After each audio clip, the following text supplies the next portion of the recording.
Hey Eurovision fans, we have the results of Eurovision 2024. Nima has won with their song The Code. I'm going to go through all 26 songs that qualify for the final from first place to last place, give you my thoughts, my analysis, and what I think this could mean for the country moving forward. So let's kiki. If you're new here, welcome. My name is Tom. I'm an Irish Eurovision analyst, and you can find all of this stuff on my Eurovision channel. So first of all, just to give you a heads up about what videos I'm coming up with in the near future, I'm obviously doing this video today, obviously, because I'm talking right and then I'm going to do a semi-final 1 and semi-final 2 analysis where I go into the stats for those. Then I'm going to go through my big, deeper dive grand final analysis videos where I look at the televote, the jury, and then I'll do a third video just kind of looking at streaks and stuff in general. I'm splitting it up into 3 this year. I learned my lesson from last year where I was originally going to do it as one big monstrosity and ended up chopping it to 3. So that's what I'm planning to do. I don't know the time frames for that because obviously I'm back to my full-time job now, but I'm going to keep things going because I'm in a pretty good rhythm with filming and editing. As long as I keep that up, the flow is there, it's easier to create content. Let's talk about the grand final. First of all, a small note on the show. I was a little bit disappointed with the final. I didn't think that it was particularly entertaining in terms of the actual final itself, outside of the songs that performed. I actually thought the semi-final number 1 and 2 were more entertaining. I thought they had funnier scripts. I thought the bits in between were funnier as well. There was an interval act, We Love Eurovision Too Much, which I think should have been in the final. Instead, in the final, we got this homage to Martin Osterdahl, which could not have been more disastrously conceived or timed. You couldn't make it up considering the heavy booing that he was getting in the arena at the time. And then just like obviously interval acts. Last year people had conspiracy theories that Sweden were rigged to win because of ABBA's anniversary. We didn't get ABBA, we got Alcazar. Actually watching the dress rehearsal, I presume that Alcazar were a placeholder for someone else like Zara Larsson or someone bigger, and they didn't want to announce it. They wanted it to be a surprise. You know, Alcazar are cool and stuff, but you know, they didn't even win Melody Festival. And then you had Benjamin and Grosso in semi-final number 1 and Kärja in semi-final number 2. I was hoping for a Kärja Loreen duet in the final. I thought that would have been really nice, singing each other's songs. Production was good. Just the show concept was a bit underwhelming. Okay, so first up, we're going to talk about Joost Klein, who was disqualified from the final, but he did qualify, so I'm going to talk about him. Lots of drama about this. You know, at the end of the day, we don't have all the full details yet. The latest statement we have from Monday the 13th, the Dutch artist Joost Klein was disqualified from the grand final of this year's Eurovision Song Contest following threatening behavior directed at a female member of the production group. I'm not sure why female member is mentioned there. Why is that specifically relevant? I'm not sure. Swedish police have investigated the offence and the case will soon be handed over to the prosecutor in an accelerated procedure. Joost's behaviour was in clear breach of the contest rules, which are designed to ensure there is a safe working environment for all staff and to protect the production. We're not prejudging the legal process, but given the circumstances of what occurred and the fact the police case will shortly be handed to the prosecutor, it would not have been appropriate for Joost to participate in the grand final. The decision to exclude him was backed by the contest governing body of members, the Eurovision Song Contest Reference Group, and unanimously supported by the EBU Executive Board, who aren't the most popular people in the world right now. Following a thorough internal investigation, the version of events released by some public comments and on social media does not correspond with the statements shared with us and the Swedish police by staff and witnesses, which is why I'm a little bit hesitant to comment on it because we don't have the full story yet. So many conflicting stories on social media right now, so we just kind of have to wait and see. We have a zero tolerance policy towards inappropriate behaviour at our events and will always take necessary action to address threats to staff no matter who they come from. So this is how things are right now. Obviously, I definitely do not condone threatening behaviour to people whatsoever, so we have to wait and see what happened. I'm just a little bit sad that they weren't able to work something out. Again, I don't even know what happened, so it's hard for me to say, but that there wasn't some dialogue they could have had with this person and said, I don't know, could an apology be made? Was it the type of thing that could have been apologized for? Could they have worked out some agreement that he could have gone on stage? But Dutch fans are absolutely devastated, really, really sad. I got to get my personal bias out as well. This is my number 1 this year. So I was really very, very upset about this as well. You know, it was his dream to be in the contest since he was 6 years old. He made it to the final. It looks like he would have gotten around 50, 60 jury points because the jury points were released.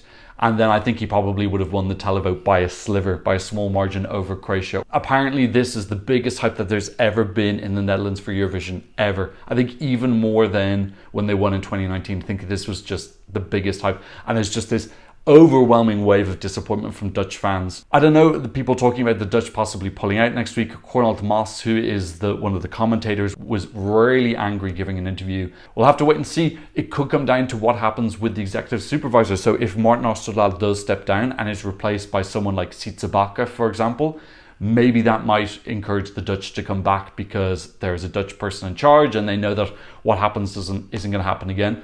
I wonder, would Joost ever think of coming back again? Is he so over this whole thing? He hates the whole thing that he won't come back. I would imagine he wouldn't come back if Martin and co are still there. I would think it would require change. Usually we get a change in the executive supervisor like every 6, 7, 8 years anyway. Jan-Ole de 10 years. I really do hope he can come back in the future. Yeah, because it was his dream come true, and I'm just devastated to not see him in the final. It would have been really, really, really magical. And this is the second year out of 5 years where my number one song hasn't been performed. 2020, Répondez-moi, which is my number one Eurovision song ever, also didn't make the stage. So at least we got to see this in the semi-finals and we got to see the package. Anyway, if there is a big update on that, I will do it, but we just have so little information right now. I don't want to spread rumors. Okay, so the winner of Eurovision 2024 was Nemo singing The Code. A very deserving winner in my opinion. I thought this was a spectacular performance. Really one of the strongest vocalists in the contest as well. Funnily enough, the vocals in the final were probably some of the weakest. If you look at the semi-finals and the dress rehearsals, they sounded almost perfect, whereas in the final, Nemo was a little bit breathless. Still, it was enough to get 5th in the televote and 1st in the jury.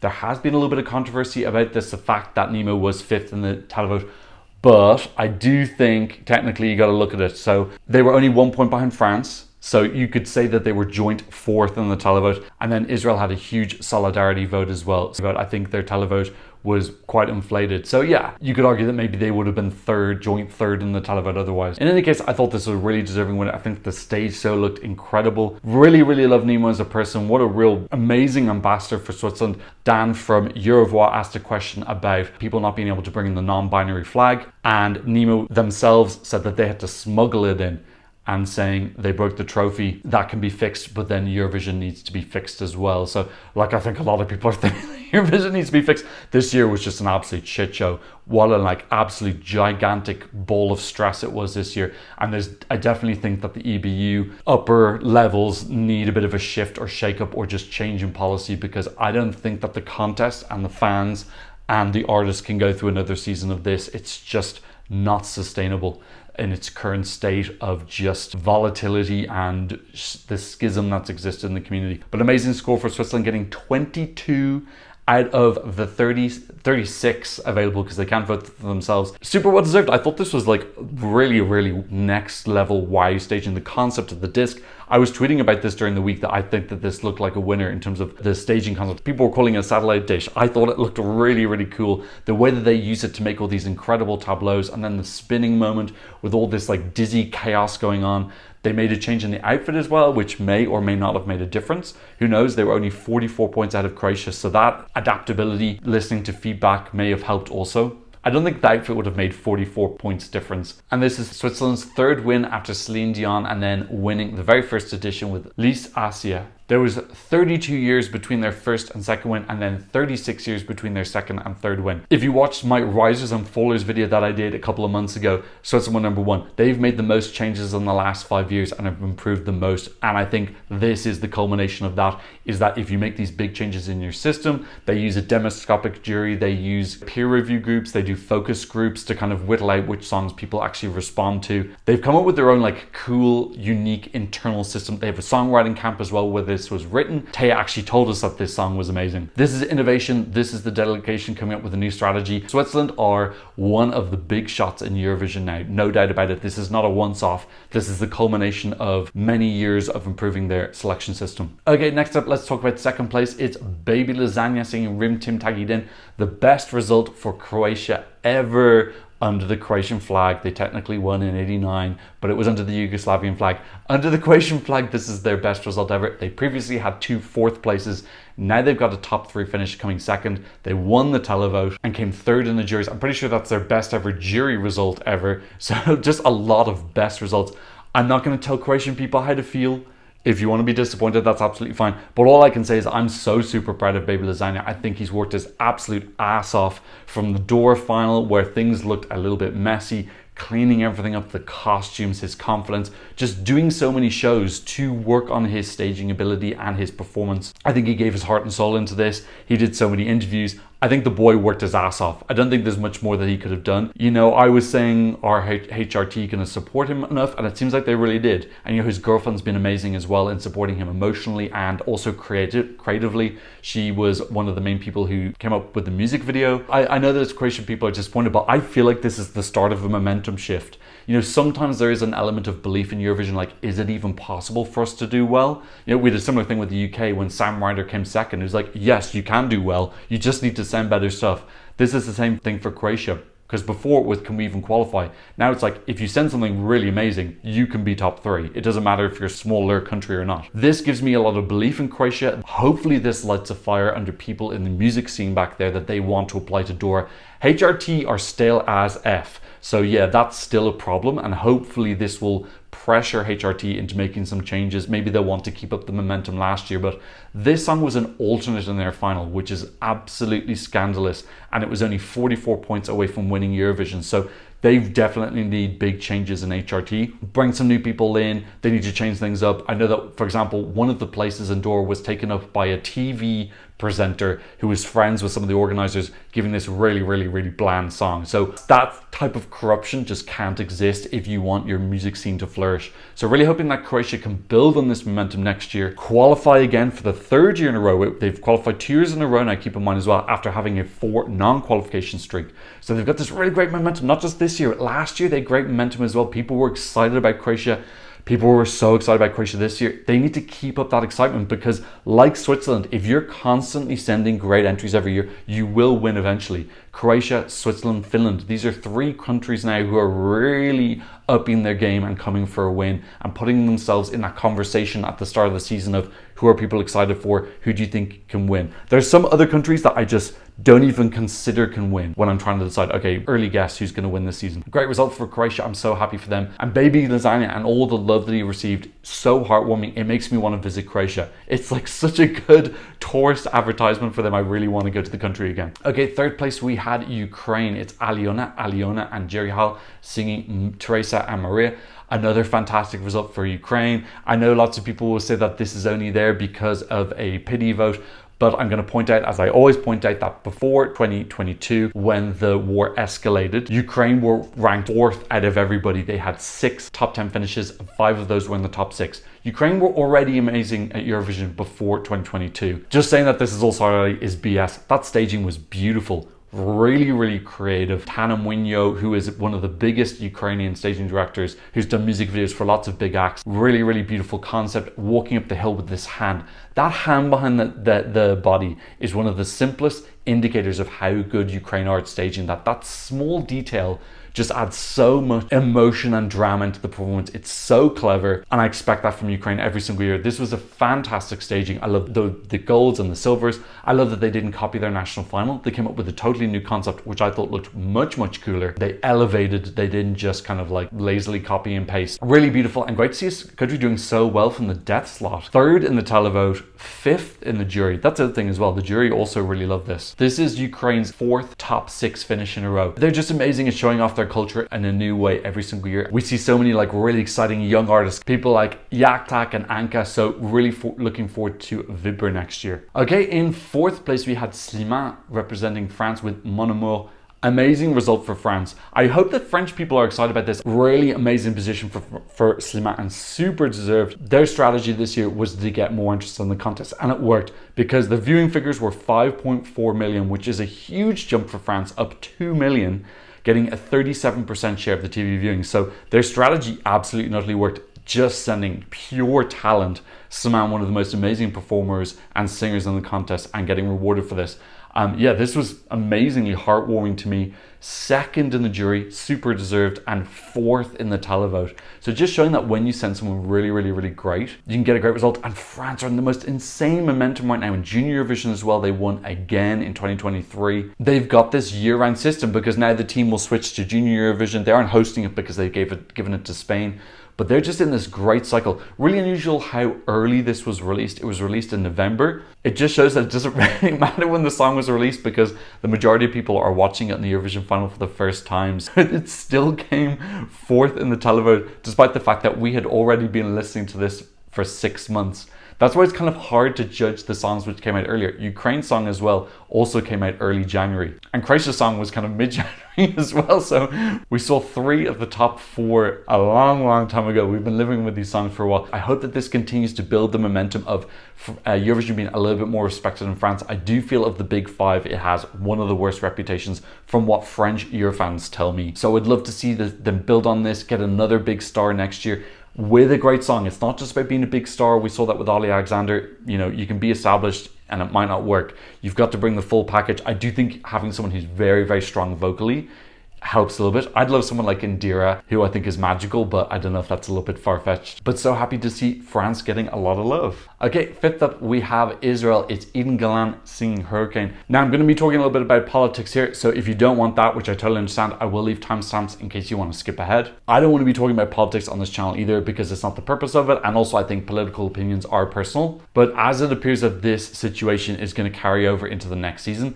I feel like I need to clarify my position here. I have covered Israel on the past on this channel. I will probably cover them at some point again in the future, but I'm just going to be real with you for 5 seconds. I'm not going to cover them while the current government is in place and doing what they're doing. I'm for peaceful and diplomatic solution, and I don't think that they are at all. It's also very clear to me that they decided to use participation this year as a soft power distraction tactic for what the government is doing. And as far as I'm concerned, it's brought the contest into disrepute. This is nothing against Israelis. I don't think that people are automatically responsible for the actions of their government in the same way that I don't feel responsible for what the Irish government does. I'm covering Tally from Luxembourg this year, no problem. But I don't want to contribute to the misuse of the contest. Again, I'm not trying to convert or convince you. If you have a different stance to me, that's absolutely fine. I think that we can coexist. But people are asking me, for example, why did I not cover Israel in my grand final running order video? And I'm addressing it specifically because next year I may not react to the song again. I'm going to wait and see what happens. In any case, let's talk briefly about the result. I was in the arena for this. This had extreme reaction within the arena.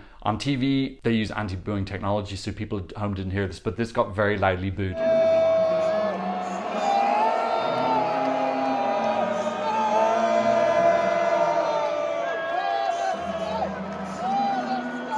I've seen a lot of talk online saying, why are people booing a 20-year-old girl? This has nothing to do with Eden at all. These people are booing the government, their actions, what they're doing right now, and misusing the contest for soft power. I think that they could have put a 50-year-old juggle up there, or dancing 80-year-old twins, or a penguin. People still will have booed with the same intensity. But I do think it's not a coincidence that often we see that these are young women who are put in this position, with the same with the Tolmachevi twins, who, again, people had nothing against the Tolmachevi sisters. They were booing against Russia the state. Same with Polina in 2015. It does seem to be a bit of a pattern that there's often these very young, beautiful women who are kind of thrown to the wolves a little bit. So nothing against her. I really do feel like she's kind of been used as a pawn. Yeah, so the televote score I think was very inflated. I think this was a solidarity vote. I also think on the jury side it was lower than expected. I think in a normal year the jury score would have been higher than the televote score. And I think if it had been a totally normal entry in a normal year, I think this would have come 17th. I think it would have been the lower end of the mid-table, and instead we've got these slightly distorted results because of the backstory of the song. Again, next up we have Bambi Thug representing Ireland. Now in case you're new in the channel, I am Irish. I was absolutely screaming for Bambi.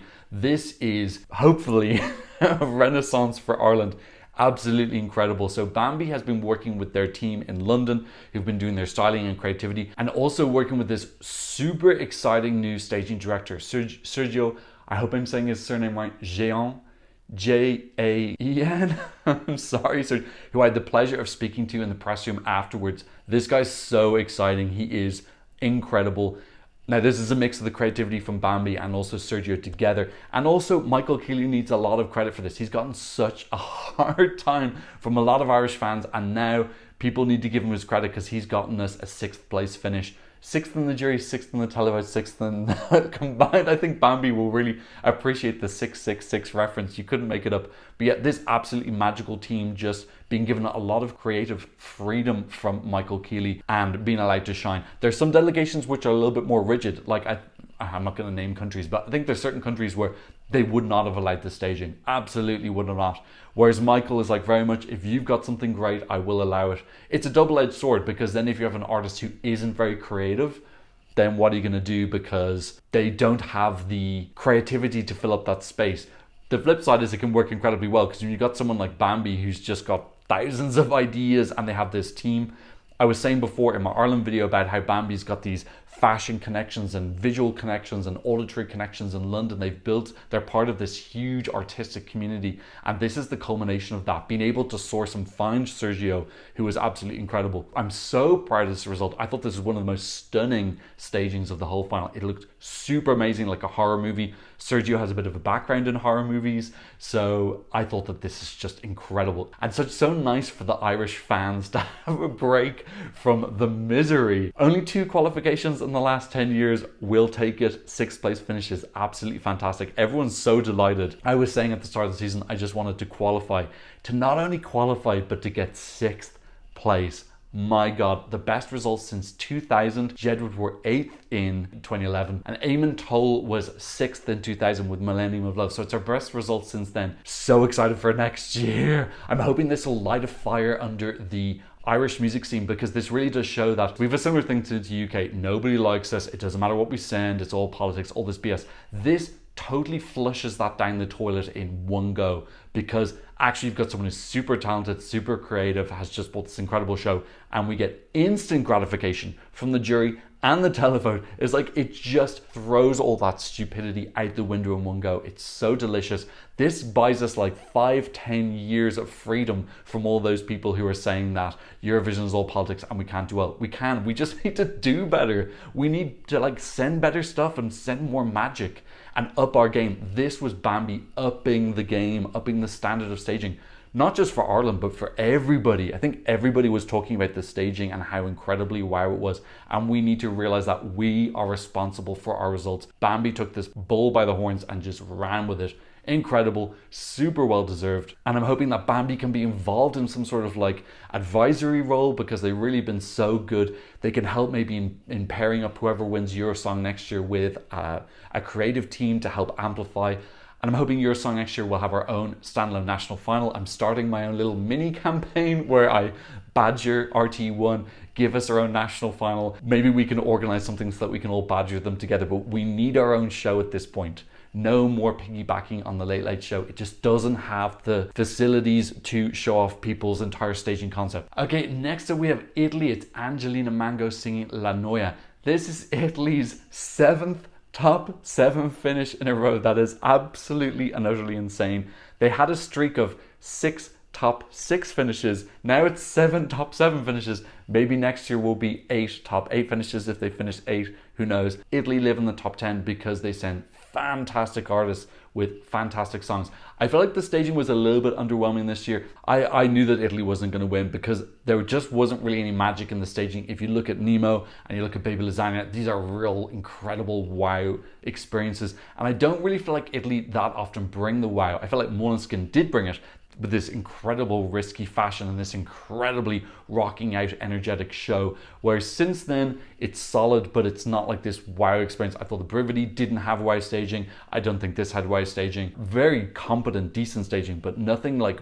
next level like the top 3 did. Still an amazing result for her, and also the best result from a female artist since Italy came back to the contest in 2011. Nina Zilli got 9th, I think. Yeah, Nina Zilli was 9th. So just kind of showing that the Italian women are just as able and competent as the men at bring a really, really great result. I felt like this could have been a little bit higher if they'd nailed the staging, but still, fantastic result. This was a huge fan favorite throughout the whole season. I think it came 2nd in OJE and it won the Eurovision scoreboard. No, Switzerland overtook. Switzerland really, really jumped up over Took. But yeah, she was leading it for the majority of the season, and then people loving the winner, so putting Switzerland up. Ireland finishing in the 8th in the Eurovision scoreboard. I might have to do another Eurovision scoreboard video because these results are very, very different from last time I looked. Yes, but in any case, great result for Italy. And as always, very excited for Sanremo next year because the quality is great. This is one of the best Sanremos as well this year. Okay, in 8th place we have Armenia. It's Ladaniva singing Jacko. Incredible result for Armenia. This is the third year in a row where I feel like they've sent something really Armenian. I love that they sent 3 female singers in a row. Obviously, Ladaniva is a male-female duo. But yeah, we had Rosalind, and then we had Brunette, and then this year we had Ladaniva. So 3 singer-songwriter, kind of a little bit indie feeling, a little bit more like independent artist feels. I really like this trajectory that Armenia has, and I do feel like they're getting better as well, because Rosalind was 20th, Brunette was 14th, Ladaniva are 8th. So I feel like this is that top 10 finish, which is kind of justifying this new strategy they have. I'm not doing this on purpose. But if you compare it to Azerbaijan, who I feel like have struggled to find their new identity in the 20s, I feel like Armenia have been really good at that. Similar to Greece as well, who I feel like found their identity this year. So Armenia are like quietly, stealthily climbing up the rankings. I'm really excited to see what are they doing next year. I feel like they've put themselves back into that mode like in the noughties, where they came 8th, 4th, 10th, 7th, 5 top 10 finishes in a row. I feel like they're regaining that top tier status. Beautiful staging, really fun and vibrant. I was so surprised how well this did with the jury, because really there's a lot of repetitiveness in the lyrics and the la la las. Even the jury saw the joy in this, because you would expect kind of drunken people at home to find the joy.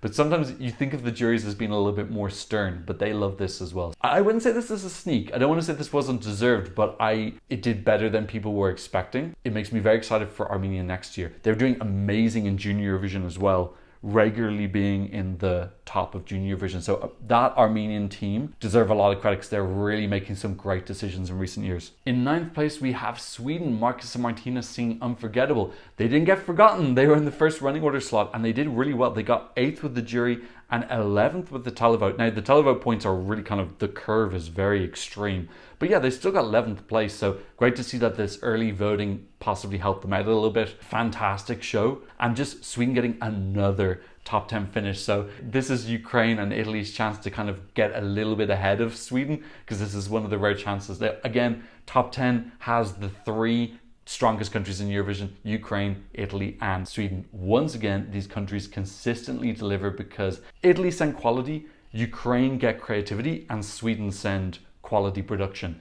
And in the last 10 years, Sweden have had 9 out of 10 top 10 finishes. You could say they've had 9 out of 10 top 9 finishes if you wanted to be particularly pedantic. The only result that was outside that was Tusse in 2021 coming 14th. So yeah, consistency has got nothing on Sweden. They are the most consistent, and I think it's deserved, because I think their production is unrivaled in terms of like consistently high production. Are Sweden going to make a change next year? Nope, because their current system is working very well. A Melodifestivalen is more important than Eurovision. Really, it is its own show, and Eurovision is kind of secondary. SVT's priority is keeping Melodifestivalen as it is, as a family come together yearly event.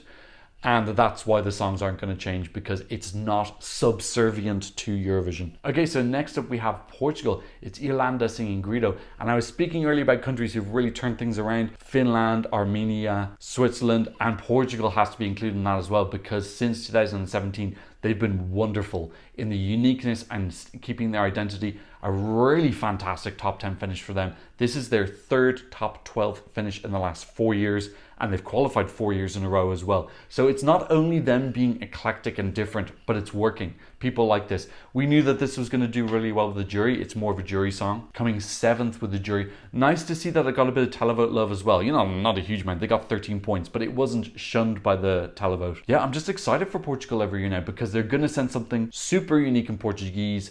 I love that they just stick to their guns, and they are such a good representative for countries that you do not need to conform to do well. I feel like Georgia this year did a little bit of conforming, which I don't blame them for, because they hadn't qualified 6 years in a row. But Portugal show you don't need to conform, but you do need to just send like super high, beautiful quality. You can still be yourself. Another country who I feel are kind of in the mix, because they send X Factor type songs, and sending kind of weird X Factor songs with a strong cultural identity, I think is a really, really good potential way to win Eurovision. So I feel like Portugal is also in that tier of countries which can win. Okay, next up we have Greece. It's Marina Sati singing Zari. So I feel like all those people who have talked about like who are on a really good trajectory, I feel like this is the start of Greece's trajectory. Now Greece haven't been having bad results recently. Stephanie got 10th, So did Amanda Tienford. But I didn't feel like those songs really had any Greek identity. They just kind of felt like good generic pop songs that could come from any country, which I just don't think is a winning strategy.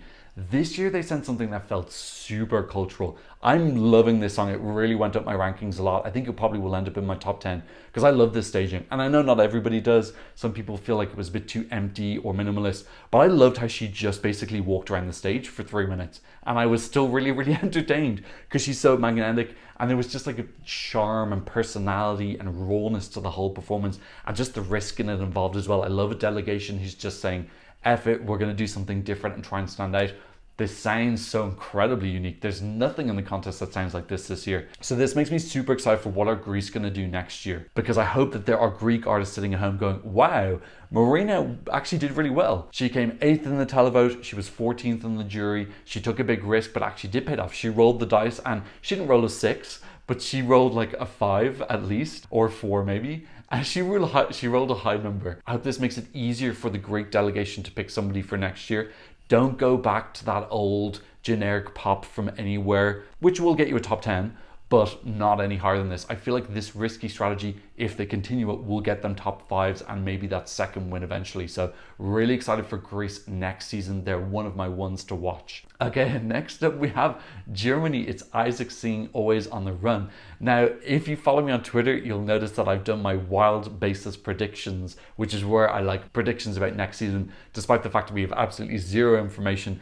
And the one thing that I got very right was that I predicted that Germany would come 12th this year. So that was kind of random. This is amazing for Germany. I also just like the fact that if you look at the German results, they're either bottom 5 or they're top 5. You know, Lena won, Michael Schulte was 4th, and then everything else is bottom 5. There were never any kind of results in the middle. So I really, really, really like this left side of the scoreboard result for Germany. This is so good. We had an inkling of this when we saw the Euro jury results. They didn't get as high as that in the end. They came 10th. Still amazing, absolutely amazing for Germany. Come 10th in the jury. In the end, they had a very radio-friendly song. They went for radio-friendly staging, so the song matched the staging in terms of a feel. So it feels like they had a very specific strategy. They targeted a group of people. You know, it was a little bit of going for jury bait, but honestly, I just want Germany to get a good result at all. So I love this 12th place. I hope Germans are happy with this because I think this is wonderful. Particularly how myself and some other people were thinking that this might be bottom 5. And then the real wake-up call for me was when the Euro jury points came in. And then people were like putting this in their top 3. And I was like, whoa, okay, this is maybe a difference between the Eurovision community and the outside community, because this was super low in the Eurovision scoreboard. But then you have this whole other world that exists outside of our bubble. And I think those people actually like this. I thought the staging looked cool in the end. They used Dan Shipton for it, I believe. The one slight downside of this is, I think, is the German broadcaster. Well, we don't know. Are they keeping the show? If you're German, please let me know down below. But if so, are they just going to stick with their same system because they'll say, oh, well, it worked? Are they just going to keep going for this like real radio-friendly song again and just try and get a good jury score? Do you know what? I don't mind if they do that. I would prefer something a little bit more innovative or trying to grow, do something a little bit more German and daring. But like, I also don't blame them for like wanting to send a really good jury bait song and just kind of come mid-table. 12th for Germany, one of my favorite results this year. This really, really did make me smile a lot. And they weren't even bottom 5 in the televote. They were 19th in the televote. So even if it was a televote only grand final, they still wouldn't have been in the bottom 5. They were the 3rd ranked Big 5 country. France, Italy, and then Germany. So yeah, this is really fun. I love this result for Isaac. Well done, German delegation. You don't hear those words too often, so maybe we should just save this moment. Okay, in 13th place, we have Luxembourg. It's Tally singing Fighter. So our last country on the left side of the scoreboard. This is a really fantastic return to the contest for Luxembourg. Like, absolutely wow. You know, their national final I thought was pretty underwhelming. It was very high production. It looked expensive and it looked like they just had a lot of money and they just kept throwing money at the TV screen until you couldn't see anything else. Song-wise, I thought it was pretty weak. But in the end, they did a little bit of a revamp. Tally performed really well. I felt like she was really competent on stage. You know, I would like to see more of an identity develop for Luxembourg. I don't feel like this entry gives me a sense of who Luxembourg are as a country. They had an interval act actually in their national final who I thought was very, very fun. It was probably a little bit too kind of like folky, but still. I hope that they can learn from this next year in their national final. But this came 11th with the jury and 17th with the televote, and it did very well with the televote in semi-final number 1. It looks almost like they didn't need all the kind of leg ups that they got being last and having the interview. Their scores were super high. I think they came 5th in the semi-final, didn't they? Yeah, they did. I'll go into more detail when I do my semi-final 1 analysis video. I think they've already announced that they're participating next year as well. So I'm just hoping they can look at everything that they did right this year, because they did do some things right, look at the things that they did wrong, and just kind of evolve a little bit, start to build out a little bit of a niche and an identity like Portugal have and Georgia have and Ukraine have, and then just like, yeah, kind of stand on their own 2 feet next year. But really, really great to hear that Luxembourg are coming back. Okay, 14th place we have Sylvester Belt singing Luktelk for Lithuania. I've seen some people are kind of disappointed about the result. I think this is fabulous for Lithuania. This is actually my favorite Lithuanian entry ever. More than both of the Roop entries, this is my favorite Lithuanian song. I love this. And I love that we've gotten Lithuanian for 2 of the last 3 years. Sylvester as a representative, amazing. He's really beloved in the community. Super, super nice guy. Sorry, I also need to give a shout out to the Lithuanian content creator. He came out to me in the press room on the last day and gave me this, which I think I need to hold on with some tape or something. But this is so cute. Thank you. I'm sorry I didn't ask your name. But yeah, like I have this iconic thing. I'll have to wear this next year to the contest. Maybe I'll get like some tape or something, put it onto my face. This was my favorite song to dance to in Euro Club. The leg dancing, I'm so obsessed. And this has really moved up my rankings. I think it might end up in my top 5 because I really, really do love this. I love the meaning of the song. I love hearing the Lithuanian language. I love the staging, which was super cool and futuristic. I feel like Lithuania are on the right track to get that first win. The only Baltic country not to have won, because Estonia won in 2001 and Latvia won in 2002. I want Lithuania to get that first win. Eurovision.lt this year, I thought was pretty good. I just like that Lithuania are doing their own thing. And I think that's the right attitude to have if you want to win. And I hope that we just keep getting more songs in Lithuanian, because songs in national languages did really well this year. I'm super proud of Sylvester. I hope Lithuanians are as well. I think this is a good result, 14th. And keep in mind that he came 10th in the televote as well. So really wonderful for Sylvester. Okay, in 15th place, we have Celia Kapsa singing Liar for Cyprus. Massive respect to Celia. You know, I didn't think that this would go through from the semi-finals. I did eventually put it through in my prediction video, but she really just kind of showed that a young artist can go, because last year with some issues with Victor Vernikos for Greece, it didn't really work out that well. Celia this year was really great. So professional. I could see how much she had rehearsed just from how great all of her performances went. Singing and dancing to that degree is so difficult. Good decision making as well from the delegation, really letting her sit in her comfort zone, because she is, I think I would consider her more like a dancer above a singer. She can do both, but she is a very strong dancer, and letting her lean into that so she feels comfortable because she's doing something that she's really strong about is just clever strategy in terms of managing the mental package. But yeah, really great for her. I'd love to see her come back maybe in 5 years just to see how she's developed. I think she'll be even stronger then, even better dancer, even better singer, even better charisma on stage. But I think that she was a really great representative for Cyprus and for Australia as well. And kind of nice that since Australia didn't qualify, they did have somebody in the finals. I like this relationship between Australia and Cyprus going forward. Hopefully we get Australia back next year, but even if we don't, I'm hoping they pick another Aussie to represent Cyprus again. Cyprus qualifying 8 of the last 9 years, very much in this girly bop niche. It's fine, it's working for them. They're a small country. I feel like they've found a strategy that is successful and a lot of people really, really enjoy. So I've no problem sending girly bops every year. I don't think it's something that's going to get them a win eventually, but 8 out of 9 qualifications it's pretty hard to argue with that when you've got 1.2 million people. Okay, next up, let's talk about Latvia. It's Don's singing Hollow. This is so heartwarming to go from, in the odds, they were last to qualify from semi-final number 2, and I put them as a definite no. So happy to be wrong. This is one of my happiest things about this Eurovision, is that all 3 of the countries with the longest non-qualification streaks, Ireland with 4, Georgia with 6, Latvia with 6, all 3 of them qualified. We do have Montenegro with 5, but they aren't in the contest this year. So really, really happy for this. And this did well in the final as well. It came 15th with the juries and 16th with the televote, and Latvia don't get a lot of free points. He got points from 8 countries in the televote, so really, really wonderful story. I have to admit, I was critical because I thought that the staging was a little bit too bland, but I think they just leaned heavily in, a little bit similar to Germany. This is a radio-friendly song, and then they've just given it kind of like a very approachable, easy to digest pretty staging. So very similar concept there, and it worked for both of them. I'm very happy for Latvia. I would like to see them send something that feels a little bit more Latvian. Like I felt like last year Aya was really, really Latvian and gorgeous. Still not over how devastating that result is about Aya. They really should have been in the final, and I think they actually could have gotten towards the top 10 because the juries would have loved that. But in any case, Dawn's really great, just giving a little bit of confidence to the country, sending one of their more established artists. Again, this is breaking down a barrier similar to Ireland and Croatia. Can we ever do well? Is it possible? And Dawn's has answered that question, yes. I think this is really important just to give Latvian fans and the Latvian music scene a boost. This is so deserved and well needed, because Latvia have been plugging away. They don't complain. they tend to be pretty unlucky. They had a lot of first half draws. This year they got second half. They got put quite early in the second half, but they still got second half. So a little bit of luck this year helping them. And I'm so happy for them because they're sticking at it. This year was very good, Supernova. That cat song is wonderful. And very excited to see Vestules again, male-female duet who sang Kur.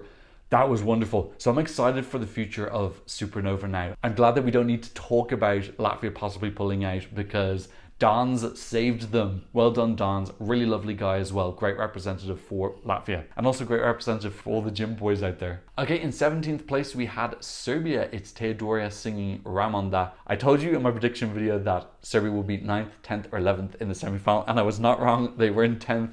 And then 17th in the final. They came 18th with the jury, 14th with the televote. I think some Serbians will be a little bit disappointed with this, but I felt like the standard in the final was just really super high. And at least Serbia actually got drawn in the second half of the final for once. They got a small taste of what it's like to be in the second half. Really beautiful entry. Yeah, Serbia are being great at just mixing up every song. This is their 6th qualification in a row. Each song feels very different each year. I think it shows off the breadth of their music scene. It's a great result, and I'm looking forward to PZ next year as much as I always am, although I want it to be smaller. Please make it smaller. It doesn't need to be 28 songs. Just make it 20 songs, or even less than that would be fantastic. Please, thank you, Serbia. Okay, in 18th place we have Ali Alexander singing Dizzy. I've always said this, I've been very open about this on Twitter, that this is one of my favorite stagings ever, but I can understand how some people think it's Mr. Horn, first name Gabe. It's very risky. And if you look at Latvia and Germany, who also have these kind of radio-friendly songs, and they've gone for radio-friendly stagings, Ali kind of went for a radio-friendly song with a very risque staging. When your song and visual concept are different, I feel like your Venn diagram of who's going to love this kind of shrinks a little bit. And that could potentially be why I got 0 points. I also watched the final back, and the vocals in it just didn't sound as good as they had in previous performances. So it sounded like it was a little bit off. That might have affected it as well. But as a staging production, I thought this was really wow. I always enjoy watching it. Felt a little bit like Moldova, My Lucky Day, where you have all these tricks going on. I wonder, could there be an element of people watching this at home and not knowing how it was done? Because sometimes it's good when there's a trick, but then you get to see how it happened at the end. Whereas me being in the arena, I could see how it was done. I could look up at the screen and see what people at home could see, but then also how it's done, because you could see these guys basically holding themselves upside down, using their body strength to hold themselves like that. He got a huge cheer when he got those 0 points, which was so heartwarming to see. Really, the community saying, we really do love you. He got televotes. This is one thing I kind of don't like about the televote system, is 0 makes it sound like nobody voted for you. People voted for him. It's just he wasn't in the top 10 of votes for any country. But like, yeah, thousands of people would have shown love to Ali, and I really love him as well. But yes, we are going to get this annual thing of British people. I've already seen people posting photos of it, like, should we pull out? I want to show a great tweet here from Cuz, who's one of my mutuals on Twitter. Is it finally time to leave the World Cup? England haven't won the World Cup since 1966. Should we pull out? No one ever asked that. So there's this different metric applied to Eurovision that if you don't do well every single year, we need to pull out. We got 0 points, let's throw a fit. Whereas in the World Cup, when they don't win, nobody's saying, should we pull out of the World Cup now? There's definitely a double standard applied to Eurovision. Look, I'll admit, I was really gutted when the 0 points came through, but it still got some jury love. It came 13th in the jury. I thought it was going to do a little bit better. I would have liked to have seen it got a 12, because I think having that 12 moment would have been really great for Ali. He's a great representative. Will this discourage big acts from coming through next year? I don't know. But you just need to have a better package, a better song. Like, at the end of the day, so many people find this song to be super mid. I love it, but yeah, lots of people just like it but don't love it enough, and just maybe something a little bit edgier. Also, maybe send something that isn't pop. Like, other music genres do exist. Like, when was the last time the UK sent something that wasn't pure pop? Maybe send a band, maybe send some indie music. Just do something a little bit different. Hopefully Ollie's participation and getting 0 points doesn't deter people in the future. Okay, in 19th place we have Finland. It's Windows 95 man singing No Rules. Another country which I think is on a great trajectory. Didn't work that much this year, but Finnish people sent something that they loved. I thought this looked great on stage. I thought it was going to get a bigger televote. I'll do this when I go into my televote video, but basically there were 8 countries who got televote points from pretty much everybody. So there was just so little scraps left over because you had these kind of like 8 televote gods. And I think the effect of that is that just actually there wasn't space for Finland. It qualified quite low in the semis as well. I was a little bit surprised. It was 7th with 59 points. Will this cause Finland to maybe do a little bit of a jig of their national final next year? We'll have to wait and see. They currently have a 75% televote, 25% jury. I think that's not such a bad strategy. I think the Finnish broadcasters kind of saying, look, we just want you to love your entry. So you're basically getting, we're putting a little bit of jury points in there, but at the end of the day, you're kind of responsible for what you send. I don't mind that as a strategy, but yeah, you're less likely to win the jury if you've got something like that. Interesting to see how will this result affect what's being submitted to UMK next year. Okay, in 20th place we have Finland's neighbours. It's Estonia. 5 minutes then pull up singing Nendest ... Another fun song, kind of low down the rankings. This was last with the jury with 4 points. Finland got 7 points. Similar to Finland, actually this is basically identical to Finland in terms of its jury score and also its televote score, and they only got 1 point less than Finland. So this is pretty much the exact same as Finland. Everything that I just said is similar. I like this from Estonia. Is this their 3rd qualification in a row? Yeah, this is their 3rd qualification in a row. All 3 Baltics made it through to the final for the first time in a long time. You got to keep in mind that Estonia is only 1.35 million people, so kind of similar to Cyprus.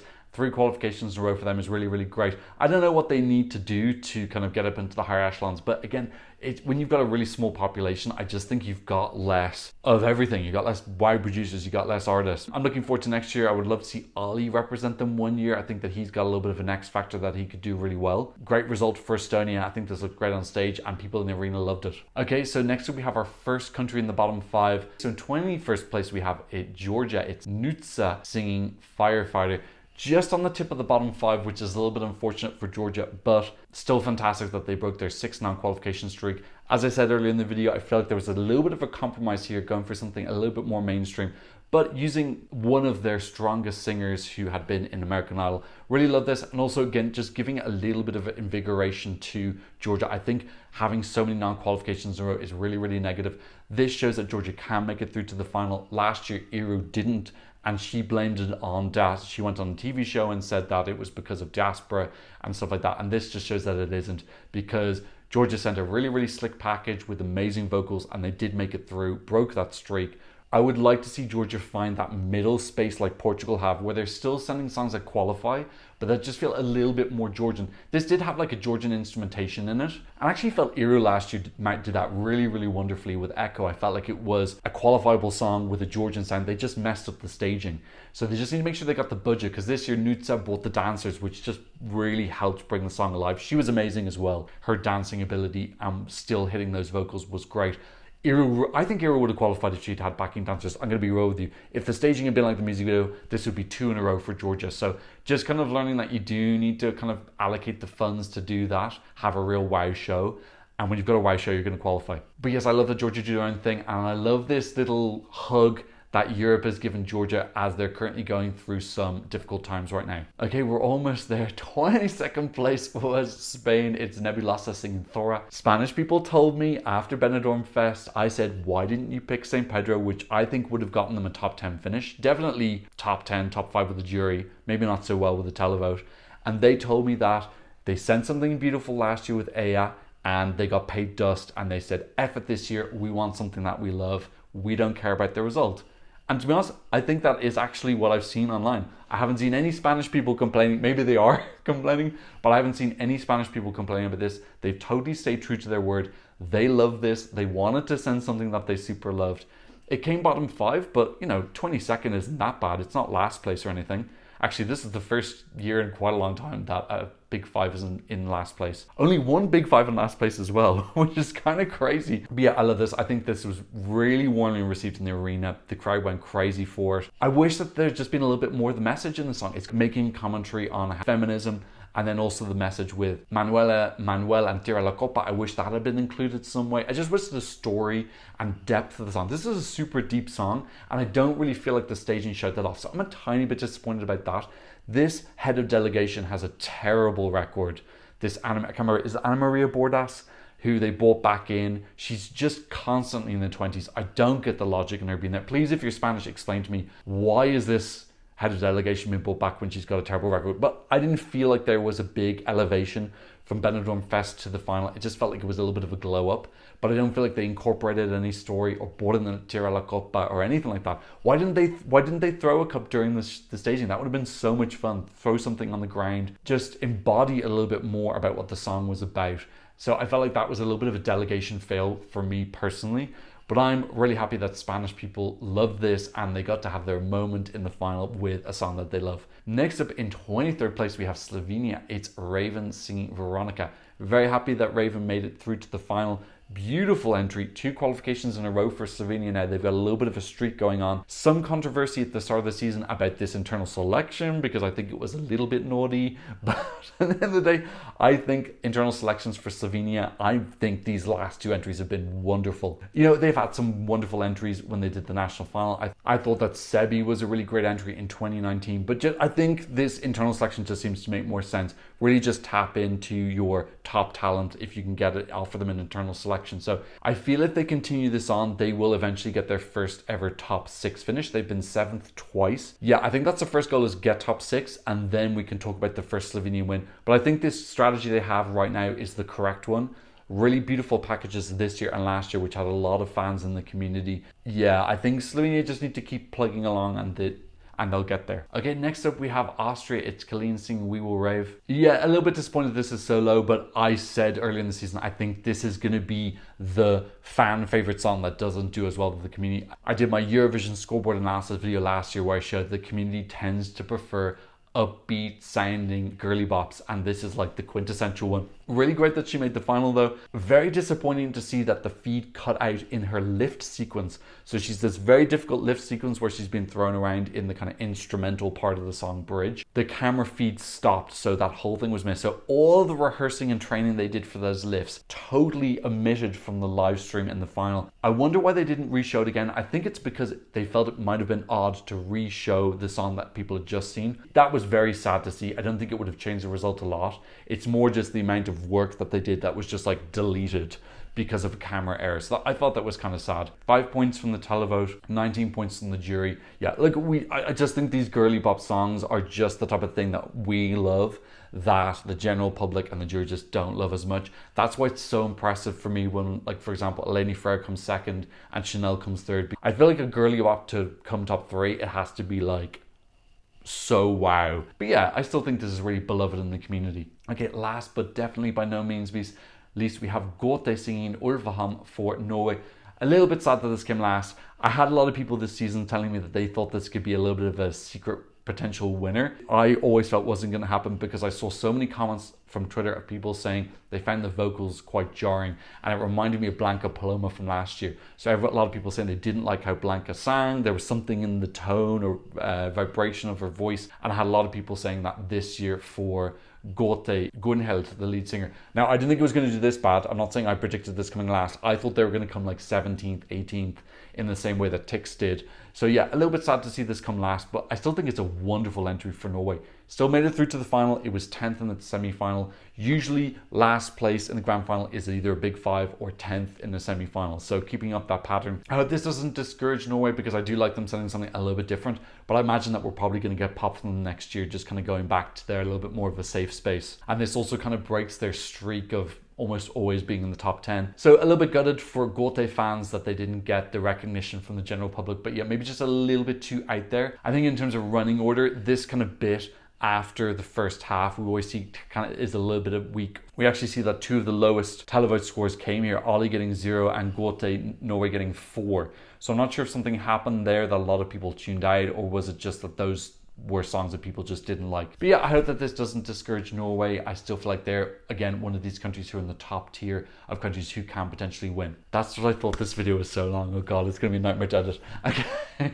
That's what I thought about the 26 songs which were in the Grand Final of Eurovision 2024. What did you think? Leave me a comment in the comment section down below. Don't forget to subscribe for all of my analysis videos which are coming up over the next couple of months. Thank you so much to Neela and Emma and Myra for supporting me on Buy Me Coffee, and also Joan and Jacqueline for supporting me on PayPal. If you want to support the channel, I'll have links to you in the description down below. And of course, thank you to all my patrons for patronizing me from all around the world. But thank you so much just for being here, watching, maybe giving a thumbs up and sharing the video. And thanks so much for watching. We'll see another Eurovision analysis video very soon. Goodbye. Blah, blah, blah, blah.